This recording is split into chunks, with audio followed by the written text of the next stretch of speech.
As you probably know, Subway Surfers X Brawl Stars was just leaked, along with a bunch of new skins that come with the update. But I feel like this isn't enough. Oh, in this video, I'll create more Subway Surfer skins for Brawl Stars characters, along with a theory about this leak.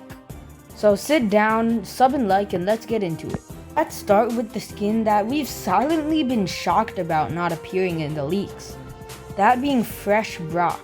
It undeniably looks so similar, especially with the new haircut that Brock got.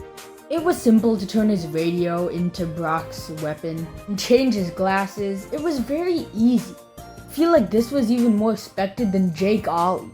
I decided to make it so that the weapons that he shoots are actually just the batteries of the radio, the attack explosion being a plus sign. So here's Fresh Brock.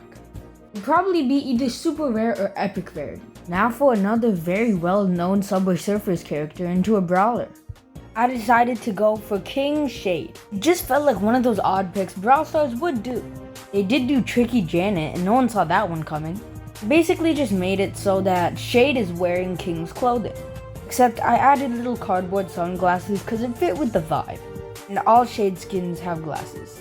So can we talk about what it says on King's shirt? It just says gibberish. I don't even know. I just made the attacks based on its aesthetic. So here's King Shade. Now for a little less recognizable one. I noticed that there was a Subway Surfers character named Scarlet, and she also has an umbrella, so I thought a Piper skin would work perfectly. I think a fun mix of known and lesser known characters would work for these skins. So the Brawl Stars community gets cool new skins, and the Subway Surfers community feels noticed.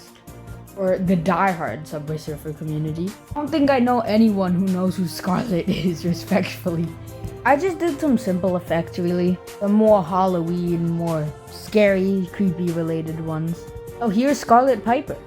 Now we're back to recognizable characters with Tagbot Stu. I mean, I really tried jumping around with Tick and Stu, but I eventually settled on Stu. It just works more for the body type, you know? Whenever I play Subway Surfers, I always play Tagbot. I usually play the blue outfit, but no one wants to hear me talk about this, so I'll just keep going. Basically tried Stu, tried Tick again, and then I eventually went back around to Stu. It's cause I think the Tagbot skin just looks just a little bit dumb. It's because when Stu loses, he kinda drops his head, and the same thing happens with Tagbot when he does his animation. So I thought that Stu's basically a different colored Tagbot with wheels. Originally I changed how the eye looked, but then I also kinda like how Stu's eyes look, so I kinda put them back afterwards. So here's Tagbot Stu. This brings me to a sort of theory I have. There's 3 skins in the mix of leaks called graffiti skins. Pretty low effort, super rare skins honestly, with no new effects. But what if they were merely placeholder skins? For example, Stu got one of those skins, but what if the real skin is something like this? And we cover one for Ali later in the video. Bjarki, I hope that's how you say the name, is just some guy with a sheep, and I think that's pretty tough. So I gave him a Buster skin, though I accidentally made his skin for Buster look more like a skin that he had in the game, so I fixed that later. I thought it'd just be funny if there was a Buster skin where he shot stuff from a sheep. And while I changed his clothes back to the original outfit of Bjarki, I also changed his hair to look more like Buster. You know, so you could keep some of Buster's identity in this skin. I always like when skins have an identity of both the person they're supposed to be inspired by and the original brawler. So now he's wearing both a beanie and a bandana. And I made the super just like his sheep. I thought it looked really cute, so I just did it. And I made his regular attack just some cool Subway art. So here's Sheep Buster. And now for a relatively known character. Now for someone else who also got a graffiti skin, Ali.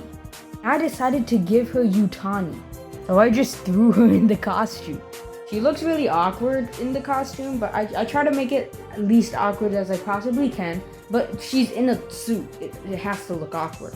And also the 3D model that I used for reference for Ali kinda had her in this funny looking smile. It was just funny, so that's why her face is very interesting. Lower the face in a little, and that's Utani Alley. And now for a skin for the cat. You know that guy that everyone wanted back in the day? Back in the Subway Surfers grind? Dino? The one only unlockable through Facebook? Yeah, he's Kit. Since it's obvious that Dino is a guy in a dino's suit, I made it so that Kit's real eyes are poking out and the fake eyes are his ears. I gave him dinosaur-related attacks, and here he is in all of his stupid glory. So yeah, that's all for this update. Let's see if my predictions are right and my little theory there. I hope you guys enjoyed the video, and tell me which one's your favorite, and bye, sub and like.